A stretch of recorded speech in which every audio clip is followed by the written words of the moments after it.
Kita berdoa untuk mempersiapkan hati kita masuk ke dalam firman Tuhan. Kami datang kepada Tuhan untuk menaikkan syukur kami pada Dia yang telah menebus menyelamatkan kami di dalam Kristus. Kepada Dia yang telah memberi Roh Kudus untuk menganugerahkan firman, menginspirasikan firman bagi kami. Kami bersyukur karena Roh Kudus tidak hanya diberikan untuk mengaplikasikan karya keselamatan Kristus dan memberi firman, tetapi juga memberikan kepada kami pengertian terhadap firman, supaya kami boleh berjalan di dalam jalan hidup yang betul-betul sesuai dengan firman. Hari ini kami percaya juga bahwa hanya karena pekerjaan Allah Roh Kudus-Nya, kami boleh datang menikmati persekutuan dengan Tuhan di dalam ibadah yang sedemikian, persekutuan dengan sesama di dalam kebenaran. Oleh karena itu kami datang dengan ucapan syukur sekaligus juga dengan pengharapan. Biarlah Allah yang telah beranugerah membuka pikiran kami melalui pekerjaan Allah Roh Kudus supaya kami mengerti firman. Tolong kami supaya kami memiliki pengertian, tolong kami supaya kami meyakini kebenaran dan menghidupinya. Di dalam nama Tuhan Yesus kami berdoa. Amin. Mari kita buka Alkitab kita dari Yudas. Kita sudah sampai dengan ayat yang keempat. Hari ini ada 3 ayat yang akan saudara dan saya renungkan. Ayat yang ke-5 sampai dengan ayat yang ke-7. Nah, mari kita baca bergantian dari ayat yang pertama. Nanti ayat 7 Bapak Ibu dan saya baca bersama-sama. Saya mulai dari ayat yang pertama. Dari Yudas hamba Yesus Kristus dan saudara Yakobus kepada mereka yang terpanggil, yang dikasihi dalam Allah Bapa dan yang dipelihara untuk Yesus Kristus.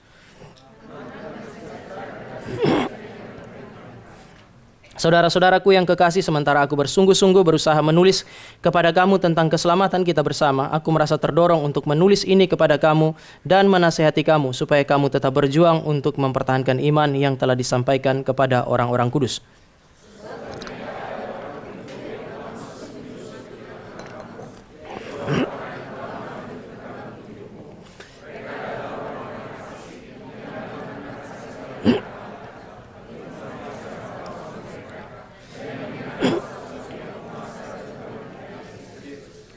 Tetapi sekalipun kamu telah mengetahui semuanya itu dan tidak meragukannya lagi, aku ingin mengingatkan kamu bahwa memang Tuhan menyelamatkan umatnya dari tanah Mesir, namun sekali lagi membinasakan mereka yang tidak percaya.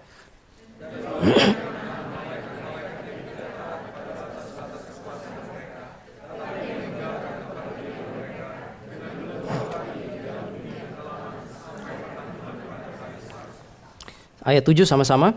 Sama seperti Sodom dan Gomora dan kota-kota sekitarnya, yang dengan cara yang sama melakukan percabulan dan mengejar.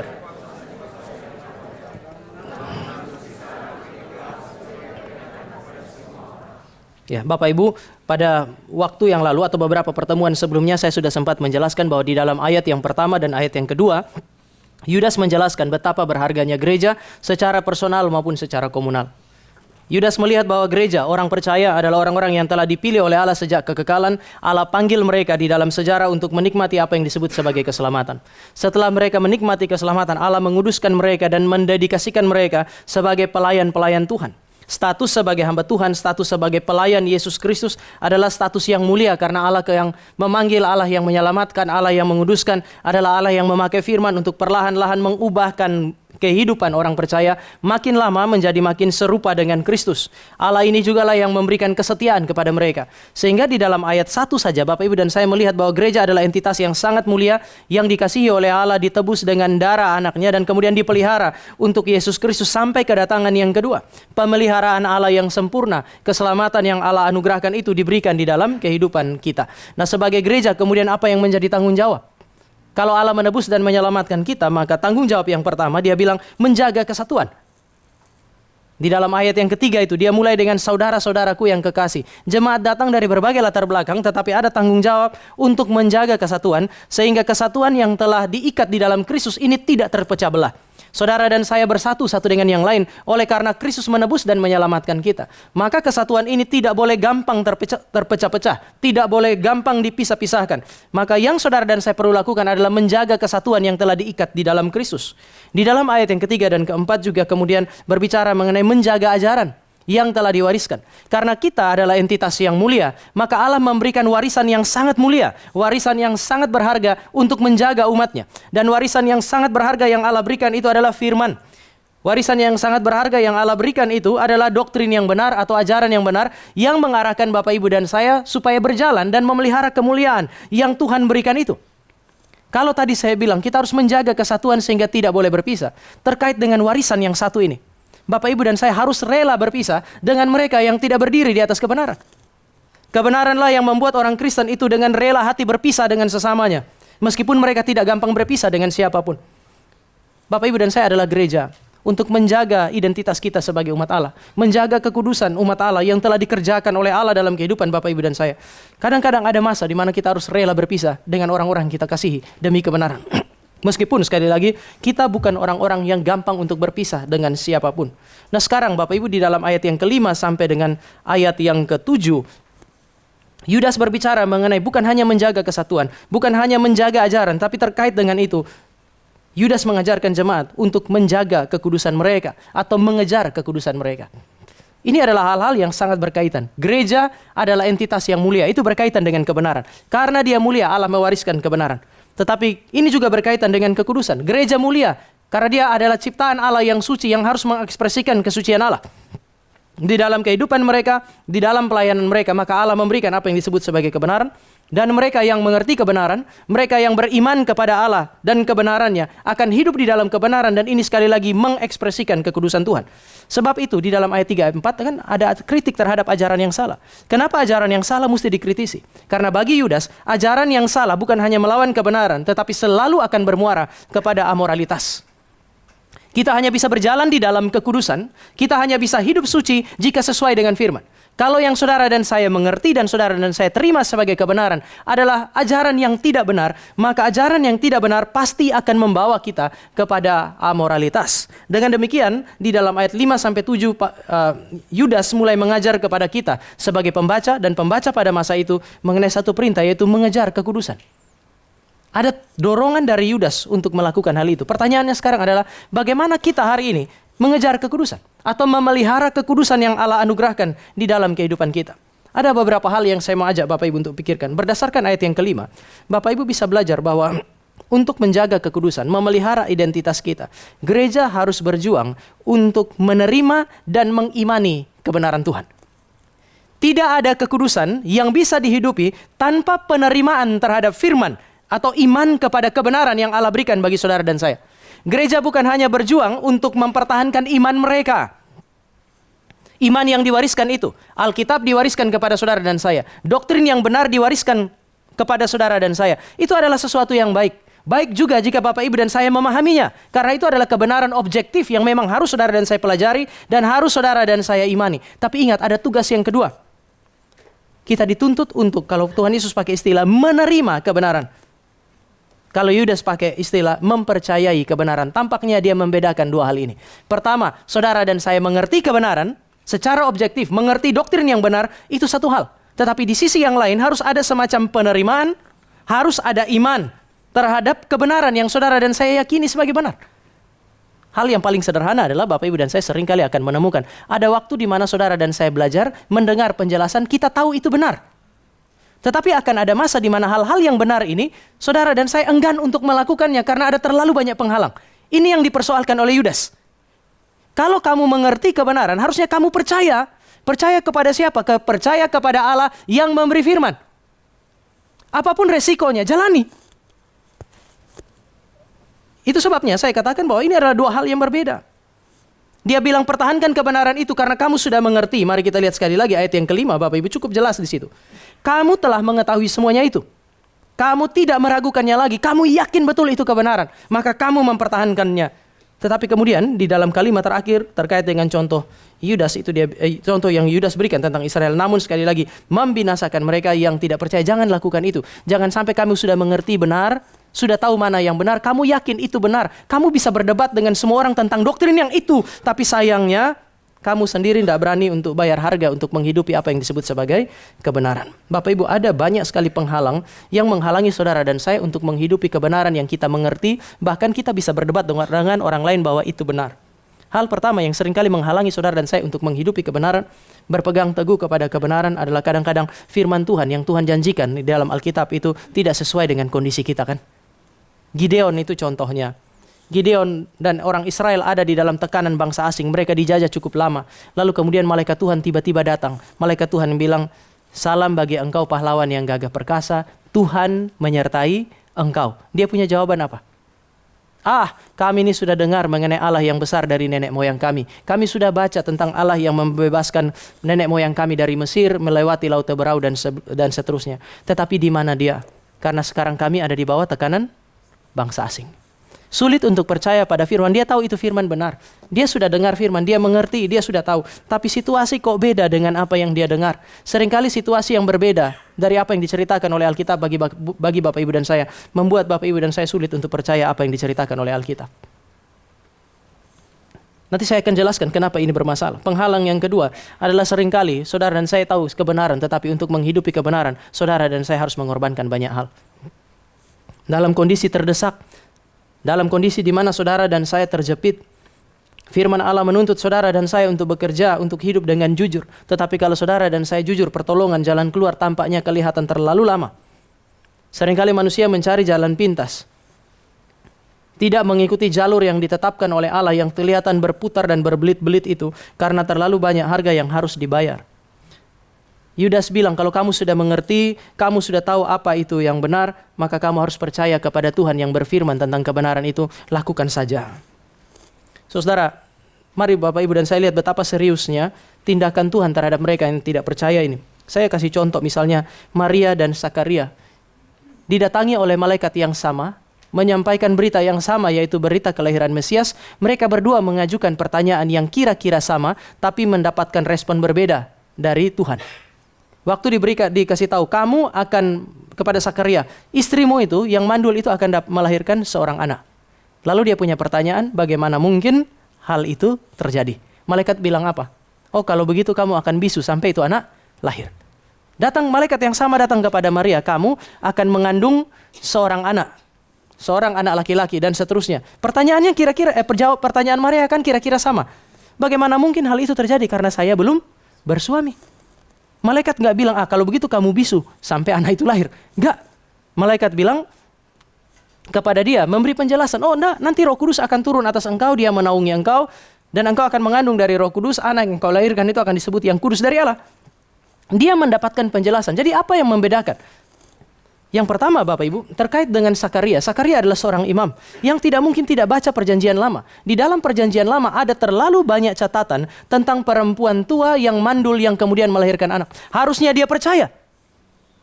Ada orang bilang, saya baru percaya kalau malaikat bicara, kalau ada mujizat, kurang manjur apa itu? Malaikat turun dari langit tiba-tiba di dalam ruang di mana hanya ada dia dengan Tuhan. Malaikat Tuhan hadir di situ dan berbicara kepada dia. Dan dia tidak percaya. Mujizat nggak cukup bagi dia untuk percaya. Firman Allah dalam perjanjian lama tidak cukup bagi dia untuk percaya. Sementara Maria punya pertanyaan itu lahir dari semacam keingintahuan. Saya percaya, tapi kasih tahu saya bagaimana itu bisa terjadi. Lalu kemudian malaikat jelaskan. Bapak Ibu perhatikan jawaban Maria.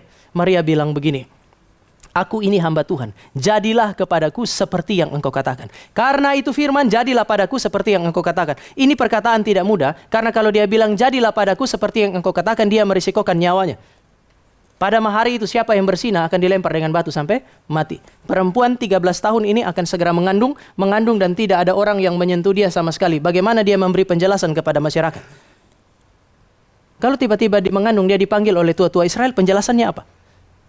Kalau hari ini Bapak Ibu yang adalah pengurus, orang tua, Bapak Ibu mau percaya kalau tiba-tiba ada seorang gadis 13 tahun mengandung, Bapak Ibu tanya, kenapa kamu mengandung? Ini hasil perbuatan siapa? Lalu dia bilang, ini adalah karya Roh Kudus, Pak, Bu, mau percaya? Bapak Ibu nggak percaya kan? Jadi Bapak Ibu pikir Israel akan percaya penjelasan, saya mengandung dari Roh Kudus? Resikonya terlalu besar, tetapi dia bilang, aku adalah hamba Tuhan. Jadilah padaku seperti yang engkau katakan itu. Mengerti firman, memahami kebenaran itu satu hal, tetapi mempercayai Allah yang berfirman ini adalah hal yang lain. Sebab itu Allah begitu marah kepada Israel yang tidak percaya, Bapak Ibu.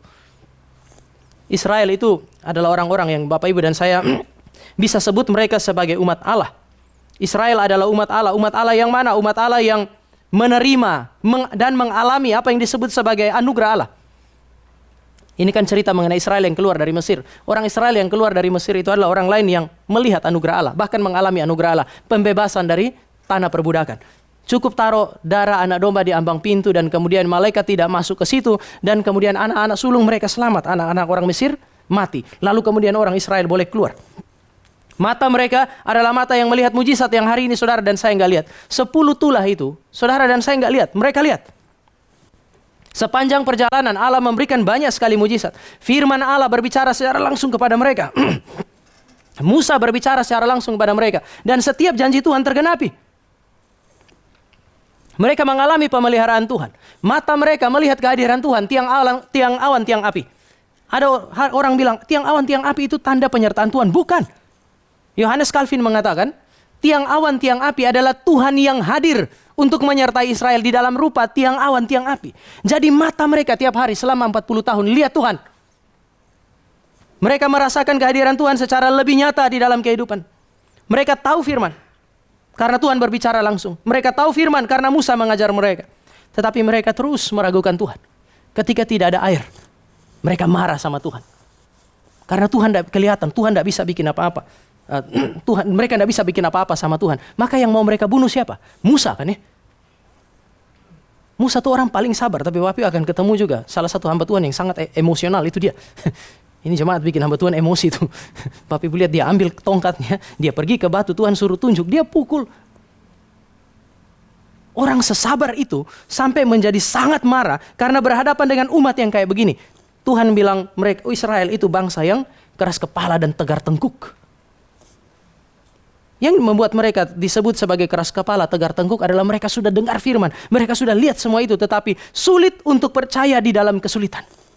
Waktu nggak ada air, mereka bilang Tuhan bawa kami ke sini supaya kami mati dan dikuburkan di sini. Kalau Tuhan mau mereka mati, Tuhan tinggal kasih 10 tulah, mati semua mereka di situ. Mereka minta daging pada saat tidak ada daging. Kami lebih suka daging di Mesir. Makan daging dalam perbudakan aneh, bisa lebih nikmat. Makan makanan mana di dalam kebebasan. Mana lebih enak sebenarnya? Kebebasan dengan makanan yang sederhana atau perbudakan tapi saudara dan saya dapat daging. Tapi Israel bilang lebih baik kami diperbudak, tetapi kami makan daging. Sampai hari ini yang sulit saya mengerti bawang. Pray. Ngapain pengen makan bawang? Saya sulit sekali, itu pemikiran yang bagi saya irasional sama sekali. Tetapi persoalannya adalah mengapa mereka mempersoalkan daging, mereka mempersoalkan air, mereka mempersoalkan bawang. Ya karena sudah meragukan Tuhan. Bapak Ibu, ada satu hal yang saya perlu ingatkan kepada Bapak Ibu bahwa tidak percaya kepada firman, tidak enggan untuk melakukan, enggan bayar harga. Itu menunjukkan bahwa saudara dan saya tidak percaya. Bukan kepada firman-Nya saja, tetapi Tuhan yang berfirman. Ketika saudara dan saya memutuskan untuk tidak taat, berarti saudara dan saya meragukan pribadi yang disebut sebagai Allah yang berfirman itu. Saudara meragukan firman-Nya. Saudara meragukan kuasanya untuk menggenapi firman-Nya. Saudara meragukan bahwa Dia adalah Allah yang penuh dengan anugerah. Ketika saudara dan saya memutuskan untuk tidak taat, berarti saudara dan saya mempertanyakan pribadi yang disebut sebagai Allah. Kuasanya untuk menggenapi janjinya. Anugerahnya yang telah diberikan kepada kita. Bahkan firman-Nya yang terus menerus saudara dan saya dengar. Ketidakpercayaan kepada firman membuat saudara dan saya merasa bahwa Allah seolah-olah tidak layak untuk dipercayai. Dan ini adalah tipuan iblis di dalam Taman Eden. Ketika iblis mau menipu Adam dan Hawa, dia mulai dengan membuat Allah seolah-olah tidak layak untuk dipercayai. Dia mulai dengan pertanyaan ini. Apa yang Allah firmankan? Bukankah Tuhan berkata semua dalam taman ini boleh dimakan? Hawa bilang apa? Enggak, Tuhan enggak berfirman begitu kok. Tuhan bilang pohon yang dalam taman ini semua boleh dimakan kecuali yang di tengah. Jangan kamu raba, apalagi kamu makan buah itu karena kamu akan mati. Berarti dia mengerti. Meskipun dia tambah-tambah sedikit. Itu kan kebiasaan manusia tuh. Kita mengerti kemudian kita tambah-tambah sendiri. Orang Farisi begitu kan. Dia mengerti sedikit. Dia tambah lebih banyak. Aturan menjadi lebih berat. Tapi yang Bapak Ibu dan saya bisa lihat sekarang adalah Hawa mengerti kok. Artinya Adam juga mengerti. Lalu untuk membuat mereka melanggar firman yang mereka mengerti adalah ular membuat Hawa dan Adam itu meragukan Tuhan yang berfirman. Dia bilang apa? Sebenarnya Tuhan tahu kalau kamu makan kamu jadi seperti Tuhan. Seolah-olah dia mau bilang begini, Tuhan tahu kalau kamu makan kamu jadi seperti dia, makanya dia larang kamu makan. Jadi sekarang makanlah supaya kamu jadi seperti Allah. Bukankah tujuan hidup Bapak Ibu dan saya adalah menjadi serupa dengan Allah karena kita adalah gambar Allah? Jadi dia menggambar Allah yang memanggil kita untuk jadi serupa dengan Dia, menjadi Allah yang kasih firman untuk menghalangi saudara dan saya jadi serupa dengan Dia. Tapi iblis menipu dengan cara ini. Dia bekerja dengan strategi ini, membuat kita merasa bahwa Allah seolah-olah tidak layak untuk dipercayai. Tetapi dosa yang sangat besar bagi saudara dan saya adalah tidak mempercayai Allah karena Dia adalah satu-satunya pribadi yang layak dipercayai di dalam alam semesta ini. Yang kedua, ketika saudara baca firman, mengerti ajaran yang benar, jangan lupa bahwa kebenaran itu datang dari roh kebenaran. Firman datang dari Roh Kudus. Sehingga ketika saudara dan saya memutuskan untuk kemudian menolak firman yang saudara dan saya mengerti, ini penting karena kalau saudara dan saya mengerti, itu berarti Roh Kudus membuat pikiran kita mengerti. Dia bekerja terlalu banyak, memberi firman, memberi kebenaran kepada saudara dan saya, memberi iluminasi supaya kita mengerti kebenaran. Setelah kita mengerti, kita tidak mau melakukan ini adalah tindakan mendukakan Allah Roh Kudus. Ketidakpercayaan kepada firman yang membuat saudara dan saya tidak bertindak, itu melibatkan dua persoalan ini. Kita membuat Allah seolah-olah tidak layak dipercaya, dan yang kedua kita mendukakan Roh Kudus yang memberi firman, memberi kebenaran, dan yang kemudian mengiluminasi pikiran supaya kita mengerti. Tapi ada satu bahaya yang lain, Bapak Ibu.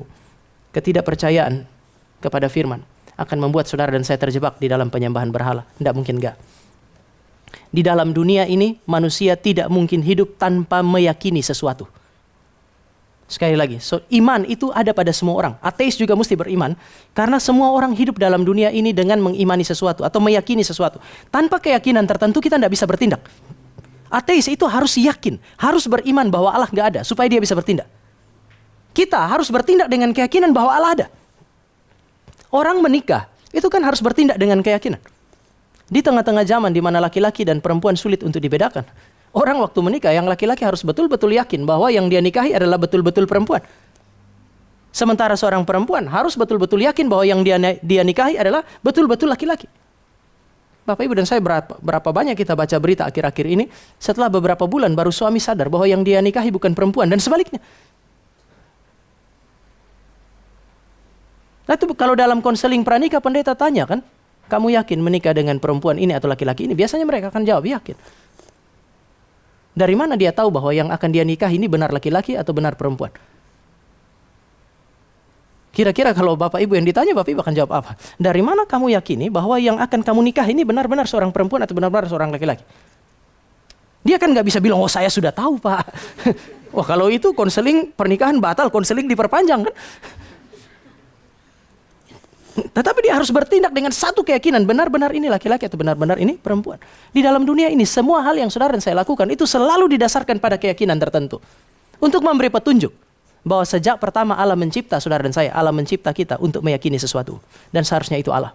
Tapi kalau saudara sudah meragukan Allah, maka saudara pasti akan mencari tempat sandaran yang lain yang bisa saudara sandari. Pada saat itu, saudara hidup di dalam penyembahan berhala. Sadar atau tidak sadar, suka atau tidak suka.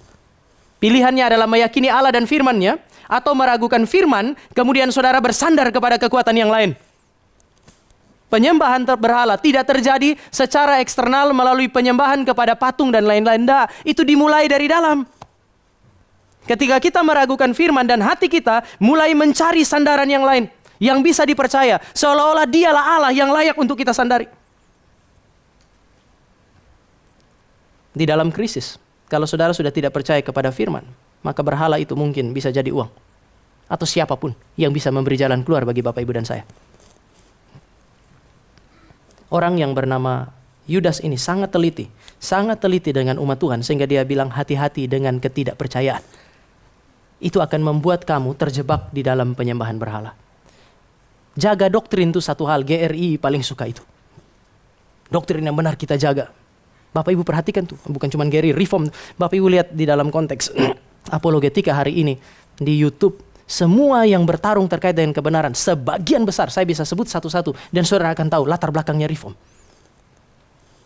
Bapak Ibu cari apologis di Indonesia, hampir semua yang saat ini Bapak Ibu bisa kenal, dan itu adalah apologis yang baik yang ada di Indonesia. Bapak Ibu bisa cek latar belakangnya dia, semua Reform. Itu satu hal. Di sisi yang lain, setelah saudara dan saya mempertahankannya, melawan bidat, melawan orang lain, habis kita lawan, habis kita kalahkan mereka, kita hidupin dah.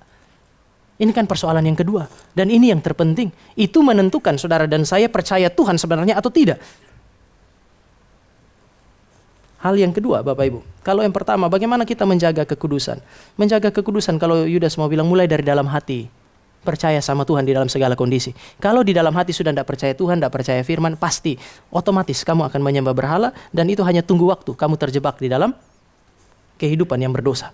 Yang kedua, bagaimana Yudas menasihati jemaat untuk kemudian hidup di dalam kekudusan atau memperjuangkan kekudusan. Yudas bilang di dalam ayat yang ke-6, kamu memperjuangkan kekudusan dengan menempatkan diri dalam batas-batas yang ditetapkan Allah. Saudara dan saya tidak bisa memperjuangkan kekudusan dengan meloncati batas-batas yang Tuhan tetapkan. Jagalah kekudusan dengan membatasi diri kita, membatasi pikiran kita di dalam batas-batas yang dikehendaki oleh Allah. Mari sekali lagi saudara dan saya lihat ayat yang ke-6. Dan bahwa ia menahan malaikat-malaikat yang tidak taat pada batas-batas kekuasaan mereka, tetapi yang meninggalkan tempat kediaman mereka dengan belenggu abadi di dalam dunia kekelaman sampai penghakiman pada hari besar. Apa maksudnya Yudas dengan bercerita mengenai malaikat, Bapak Ibu? Malaikat adalah makhluk surgawi. Bagi saya sebagai makhluk surgawi itu dia menikmati kenikmatan yang lebih daripada Bapak Ibu dan saya. Manusia ketika mereka dicipta di Eden, mereka menikmati persekutuan dengan Allah di Eden. Kita seringkali membayangkan itu sebagai sebuah kenikmatan. Kenikmatan di Eden, persekutuan diperoleh bukan dengan memperoleh segala sesuatu yang ada di dalam Taman Eden. Hati-hati dengan gambaran bahwa manusia bahagia di dalam Taman Eden oleh karena segala sesuatu yang dia butuhkan ada di sana. Tidak, kebahagiaan Adam dan Hawa di dalam Taman Eden ditentukan oleh karena Allah hadir di sana. Kalau Adam dan Hawa bahagia oleh karena Allah hadir di Eden, apalagi malaikat? Kurang bahagia apa? Tiap hari dia ada di sorga. Dialah yang punya kesempatan untuk melihat wajah Tuhan. Musa pernah bilang begini, Tuhan, tunjukkan sama saya wajahmu. Kenapa? Karena itu sukacita yang sangat besar. Melihat Tuhan secara langsung, mengenal Tuhan secara langsung. Malaikat mengalami hal itu. Kehidupan mereka jauh lebih istimewa daripada kehidupan manusia di dalam Taman Eden. Namun makhluk yang terlihat istimewa ini dihukum karena apa? Karena tidak puas dengan batas-batas yang ditetapkan Allah bagi mereka. Malaikat itu makhluk yang adalah makhluk spiritual melayani Tuhan, namun ada batas-batas yang ditetapkan Allah bagi mereka. Mereka tidak boleh melewati batas-batas itu. Tetapi mereka tidak puas dengan batas-batas yang ditetapkan oleh Allah. Bapak Ibu, ada satu hal yang saudara dan saya bisa pelajari, bahwa Allah itu memberikan batas-batas kepada saudara dan saya, dan biasanya itu batas-batas itu diberikan di dalam firman. Semua yang namanya ciptaan itu mesti hidup di dalam batasan. Kita tidak bisa memperoleh kebebasan yang sebebas-bebasnya. Saudara dan saya hanya bisa bebas kalau saudara dan saya ada di dalam batasan tertentu. Saya kalau mau bebas ya sudah, saya tinggal hidup di darat kayak begini. Saya tidak bisa mencari kebebasan yang sebebas-bebasnya dengan pergi lalu kemudian tinggal di dalam laut. Kalau saya masih hidup ya saudara di darat saya hidup, saudara mengenal saya dengan gelar pendeta. Tapi kalau seandainya saya pergi tinggal di laut, nggak keluar-keluar, saudara akan menyebut saya dengan gelar almarhum. Mati itu. Saya tidak bisa melewati batas itu. Secara natural, Allah meletakkan hukum-hukum alam untuk membatasi kita. Ada masa di mana saudara dan saya bisa melewati itu, tetapi tetap saja kita terbatas. Supaya bebas, terima batasan natural itu. Demikian juga secara spiritual. Allah tahu bahwa saudara dan saya adalah makhluk spiritual yang harus menikmati kebebasan juga secara spiritual, tetapi dia membatasi spiritualitas kita dengan firman-Nya. Dan seringkali manusia merasa tidak puas untuk dua hal ini. Pertama, kehadiran Tuhan. Yang kedua adalah hukum-hukum Tuhan. Saya mulai dengan yang pertama, Bapak Ibu. Itu Blaise Pascal, dia bilang, hati manusia itu sebenarnya pertama kali dicipta, diisi oleh Allah. Lalu kemudian setelah manusia jatuh dalam dosa, Allah meninggalkan dia. Sehingga ada persoalan besar dalam kehidupan manusia itu ketidakpuasan. Sebelumnya itu dia mengalami apa yang hari ini Bapak Ibu dan saya sebut sebagai kepenuhan di dalam sukacita, kebahagiaan dalam hidup. Kenapa? Karena Allah ada di dalam kita. Tetapi begitu Allah keluar, maka kan tempat yang ditinggalkan oleh Allah itu digambarkan secara filosofi seperti lubang. Lubang yang sangat besar karena ditinggalkan oleh Allah yang besar. Lubang yang tidak bisa diisi oleh apapun karena itu ditinggalkan oleh Allah yang kekal. Hari ini manusia berusaha untuk memuaskan dirinya dengan mencari kepuasan dengan mengisi lubang itu dengan hal-hal yang sementara. Dia puas sementara karena yang dia pakai untuk mengisi lubang itu adalah hal-hal sementara yang sebentar lagi hilang.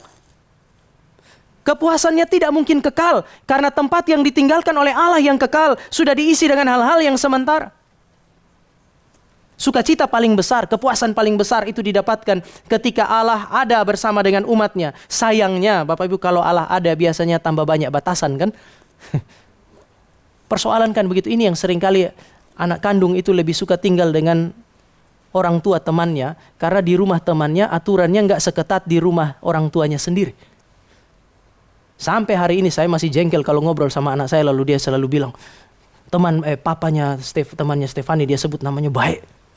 Baik, kenapa Stefani boleh begini, Stefani boleh begitu? Saya bilang, itu karena kamu bukan anaknya. Kalau kamu anaknya, kamu juga nggak dikasih kebebasan yang kayak begitu.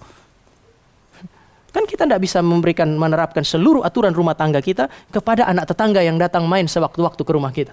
Tapi setelah anak yang datang kemudian dia bisa lakukan apa saja, dia pikir setiap hari akan begitu.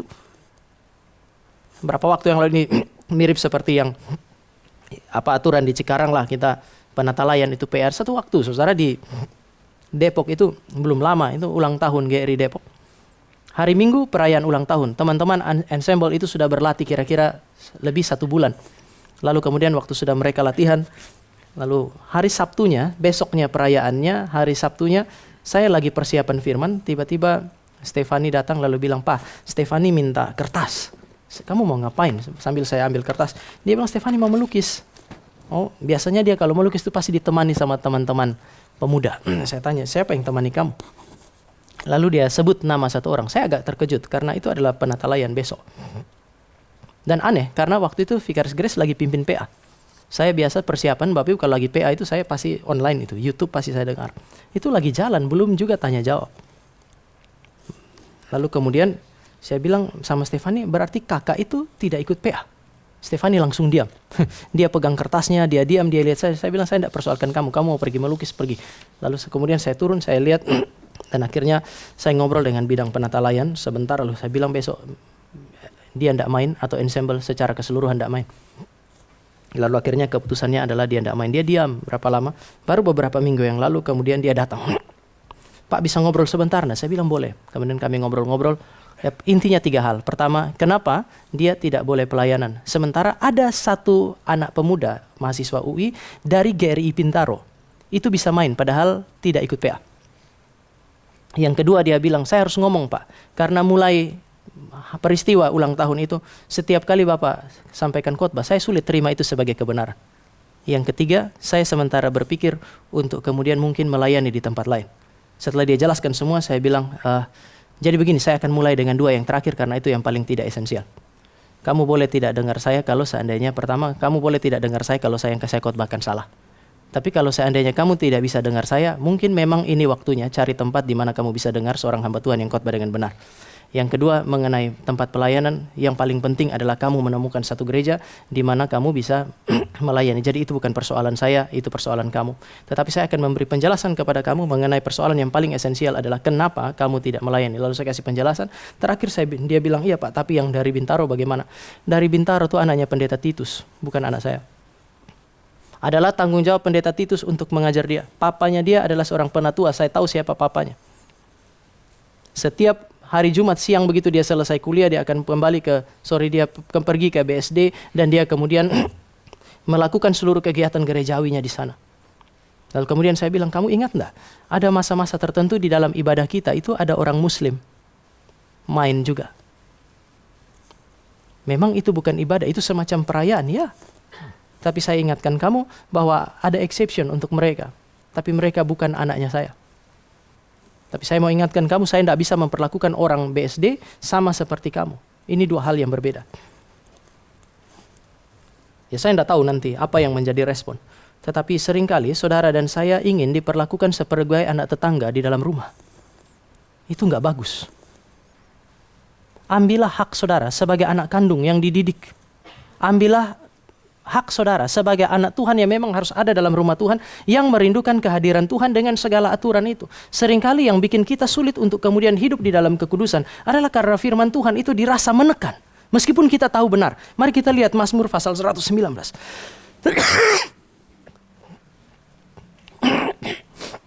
Mazmur pasal 119.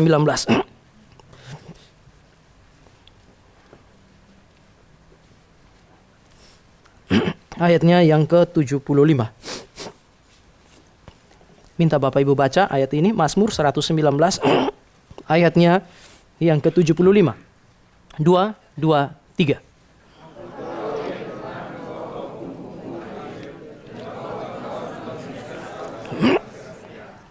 Aku tahu, secara kognitif, saya tahu dan saya terima bahwa hukum-hukummu itu adil. Tetapi ketika hukum-hukum itu adil, yang adil itu harus dilakukan dengan setia, itu terasa seperti sebuah penindasan. Dimanapun Allah ada, saudara tidak akan pernah bisa menghindari aturan atau hukum-hukum yang Dia berikan. Orang Israel sulit untuk menikmati kehadiran Tuhan pada masa itu, bukan karena orang Israel tidak pernah disertai oleh Tuhan. Tadi saya bilang tiang awan, tiang api mengekspresikan kehadiran Tuhan sangat nyata. Tetapi mereka sulit menikmati kehadiran Tuhan karena Tuhan yang hadir memberi aturan main bagi mereka. Atur kekudusan mereka, atur ibadah mereka. Aduh, ibadah Israel diatur detail sekali. Bapak Ibu dan saya punya ibadah tidak sedetil itu.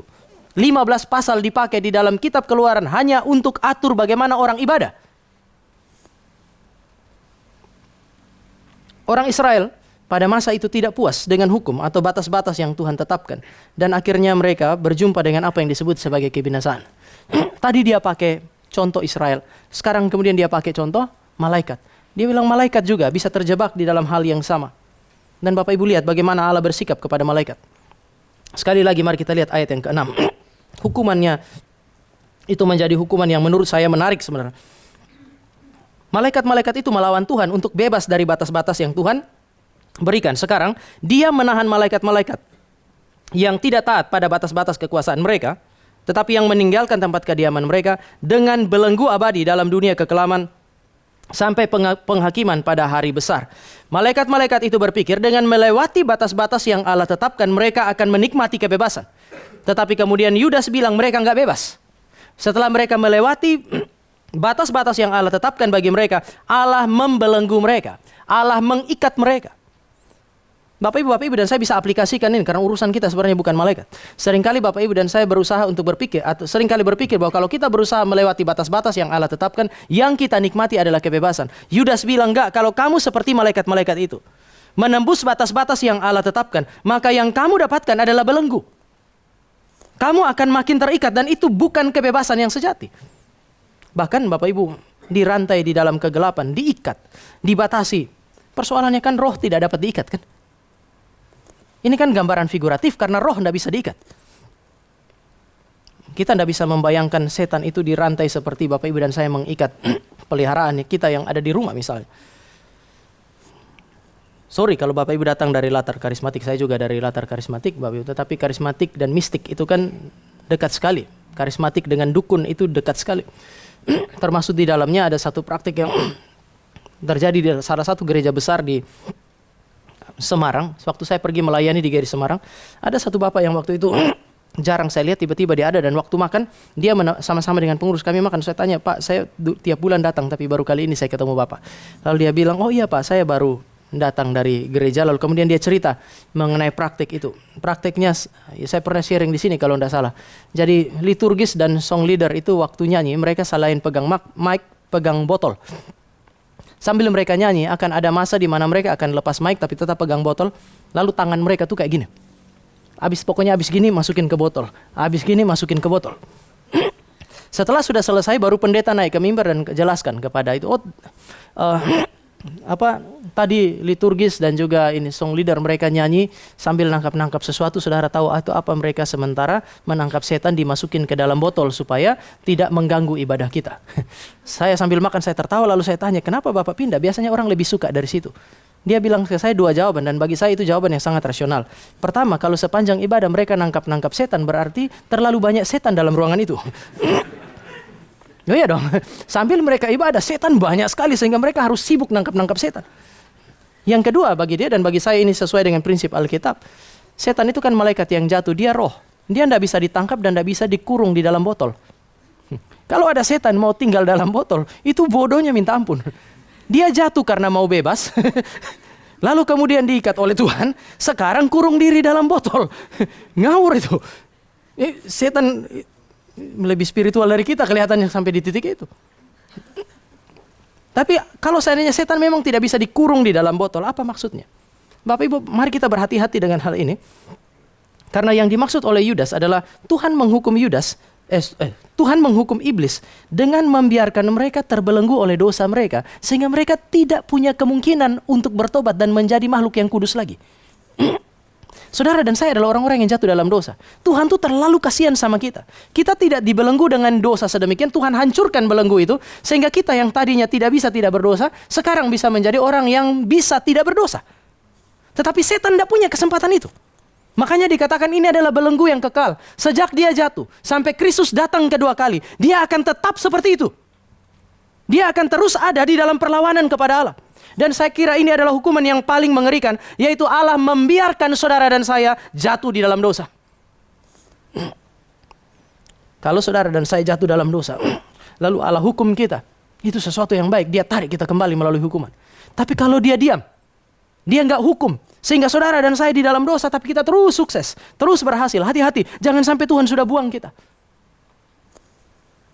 C.S. Lewis mengatakan kalimat Tuhan Yesus itu "Thy will be done." Itu bisa dipahami dari dua perspektif. Perspektif doa umat Allah kepada Allah, jadilah kehendakmu. Kalau kita bilang kepada Tuhan, Tuhan kehendakmu yang jadi meskipun saya menderita, Bapak Ibu dan saya bukan hanya ada di dalam keselamatan, tetapi terus diproses di dalam kekudusan. Tetapi kalimat ini bisa datang dari Allah kepada manusia.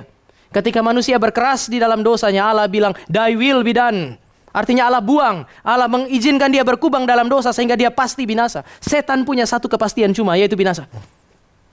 Hari ini kalau saudara bukan orang percaya dan saudara dengar firman Tuhan, saudara masih punya peluang kok. Karena saudara bukan setan. Tetapi setan sudah tidak punya kemungkinan yang lain. Tetapi ingat Bapak Ibu, setan adalah ciptaan yang sangat mulia. Begitu dekat dengan Tuhan, lihat wajah Tuhan langsung. Ada di dalam kerajaan sorga, bukan sekedar Eden. Dan Allah buang dia, karena dia tidak hidup di dalam kekudusan. Saudara dan saya perlu berefleksi sedikit. Kalau seandainya hari ini saudara ada di dalam kegagalan, kita ada dalam kegagalan, kita ada dalam dosa, lalu Tuhan izinkan kita menderita, Tuhan pukul. Ingat, yang pukul, kalau kita mendapatkan pukulan, itu berarti yang mukul ada. Kalau saya pukul anak saya, berarti dalam ruangan itu bukan cuma ada dia dan ada pukulan itu, tapi ada saya yang memukul. Tapi kalau saudara saya ada dalam dosa, tidak ada yang sentuh kita. Perjalanan karir kita baik, semua yang kita lakukan berhasil. Jangan-jangan memang yang mukul sudah nggak ada. Kita memang lagi sendirian di situ. Responilah kita punya pergumulan, responi kita punya penderitaan dengan lihat Tuhan yang hadir itu. Letakkanlah diri kita di dalam batas-batas yang memang dia tetapkan bagi saudara dan saya. Saudara dan saya tidak punya pilihan yang lain. Yang terakhir Bapak Ibu, bagaimana hidup di dalam kekudusan? Dia bilang jangan serakah di dalam dosa. Mari kita lihat ayat yang ke-7.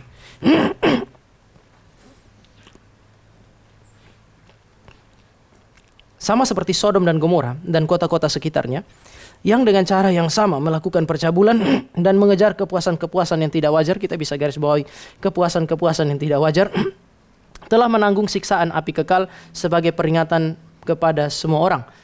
Jadi api itu begitu datang kepada Sodom dan Gomora, kan sudah nggak ada kesempatan untuk bertobat. Api itu menghantam mereka dan mereka mati. Sudah nggak ada kesempatan bertobat. Sama saja dengan yang tercatat mengenai iblis di dalam ayat yang ke-5. Tetapi kemudian ada yang perlu Bapak Ibu dan saya garis bawahi adalah mengejar kepuasan-kepuasan yang tak wajar. Kepuasan itu adalah sesuatu yang wajar untuk manusia dapatkan. Allah menciptakan kita dengan hal-hal yang kemudian ada di sekitar kita yang dapat kita menikmati dan bisa memberikan kepuasan kepada manusia. Itu sesuatu yang sangat wajar. Tetapi sekarang yang dibicarakan adalah mereka mengejar kepuasan-kepuasan wajar. Ini yang saya sebut sebagai keserakahan di dalam dosa. Allah kasih kita kesempatan untuk menikmati hidup. Tapi kita tidak puas dengan apa yang Allah berikan. Lalu kemudian kita mencari kepuasan di dalam hal-hal yang tidak wajar. Contoh Sodom dan Gomora dipakai di situ sederhana Bapak Ibu. Allah memberikan kepada manusia seks dan seksualitas supaya mereka menikmati kepuasan di situ, di dalam batas-batas yang ditetapkan oleh Allah. Tetapi saudara, saya menemukan Sodom dan Gomora memutuskan untuk menghidupi kehidupan seksual dan mencari kepuasan di dalam hal-hal yang tidak wajar. Dosa yang asing, dalam bahasa asli itu bisa diterjemahkan dosa yang asing untuk natur manusia. Nafsu yang aneh namun diagungkan. Kalau saya pakai ini, harusnya Bapak Ibu cukup akrab dengan zaman kita hari ini. Dosa yang asing untuk natur manusia. Paulus bilang seharusnya suami-suami itu menyala-nyala dalam birahinya bukan seorang terhadap yang lain, tetapi terhadap istrinya. Tetapi setelah manusia ada di puncak kejahatannya, Roma mengatakan ini, mereka suami-suami meninggalkan persetubuhan yang wajar dengan istrinya, menyala-nyala dalam birahi seorang terhadap yang lain. Demikian juga istri-istri itu. Mereka meninggalkan persetubuhan yang wajar dengan suaminya dan menyala-nyala dalam birahi seorang terhadap yang lain. Ini adalah dosa yang asing untuk natur manusia.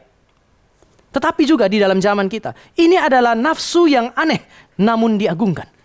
Hari ini kalau saudara lawan itu, saudara dan saya akan dianggap sebagai orang yang tidak toleran, manusia yang sempit berpikir dan seterusnya. Tetapi kemudian Tuhan itu menghukum orang yang terus-menerus hidup di dalam keserakahan, di dalam dosa mereka. Jemaat dalam kitab Yudas adalah orang yang hidup di dalam doktrin yang asing dan juga kedagingan yang asing, nafsu yang asing. Doktrin yang salah membawa mereka kepada kehidupan moral yang tidak beres juga. Maka Allah kemudian menjatuhkan hukuman dan dibandingkan dengan Israel. Tuhan kasih Sodom dan Gomora, Tuhan hukum kok. Hukuman Tuhan itu bisa 3, Bapak Ibu. Yang pertama, hukuman yang sifatnya temporer. Kalau saudara dan saya ada di dalam dunia ini, kita jatuh dalam dosa, ada masa Tuhan kasih hukuman temporer. Artinya hari ini saudara dan saya dihukum, tetapi Tuhan memang sudah menyiapkan keselamatan bagi kita. Hukuman yang kedua adalah hukuman kekal. Jadi ada orang yang bisa lolos dari hukuman temporer, tetapi dia tidak lolos dari hukuman kekal. Ada orang yang menikmati hukuman temporer supaya dia lolos dari hukuman yang kekal. Maka didikan yang keras itu diberikan oleh Alkitab, juga diberikan kepada gereja untuk kemudian dijalankan. Dua ini adalah dua hal yang sering dipakai oleh Allah. Hukuman temporer itu misalnya, ada orang bersinal, kemudian dia mengandung. Setelah bertobat, apakah perutnya balik lagi? Enggak kan ya? Dia tetap mengandung, dan setelah dia bertobat, dia diterima oleh Tuhan. Dia punya kehidupan kekal dijamin oleh Tuhan. Tetapi seumur hidup dia akan berhadapan dengan masyarakat yang terus menuduh dia. Hukuman temporer itu seringkali tetap ditanggung oleh saudara dan saya, meskipun kita lolos dari hukuman kekal. Tetapi terkait dengan orang-orang yang disebut sebagai Sodom dan Gomora ini, mereka harus menanggung dua macam hukuman ini, hukuman temporer dan hukuman kekal. Meskipun di dalam dunia ada orang melawan Allah, Tuhan seperti loloskan mereka dari hukuman temporer, sehingga kita kadang-kadang gak puas kan?